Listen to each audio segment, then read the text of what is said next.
Campaign for Judge and Fair Delimitation JFT na lauthokibagi matungin na tha asigi tarataruk phauba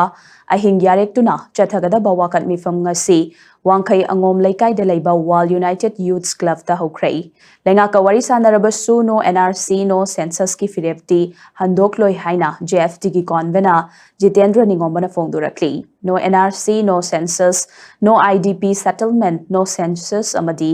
NRC updation before census haina thaba play card ke Naduna Chathakiba Khongjang aduga mari lainana JFT ki convener Jitendra Ningombana hai NRC update tawdana census pangthokpa yaroi haiba firep asina mang tharaga ngarang lauthokiba khongjang gi matungina ngasidagi horaga tha asigi tarataruk phauba hing yarektuna khongjang asi changsinba hobani khongjang asina loiba naidri matam gi matungina oiriba phibam gi matungina tongan ba makal gi khongjang changsinaba sem saduna leiri masida lengak na tasin usinadana leiragadi akan mamong gi khongjang changsingani tha asigi taret amadini panda hotel classic grand pangthokiba consultative meeting cum seminar da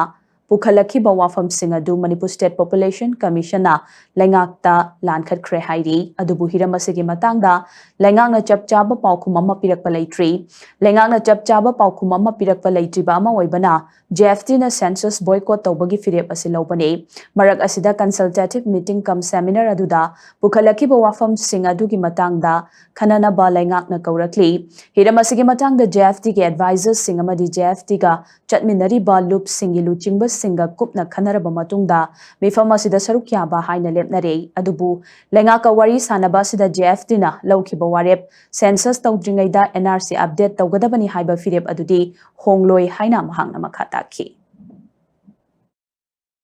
Nasidiga horaga tang tara tro phawada ahing le aganda koi achoba protest ma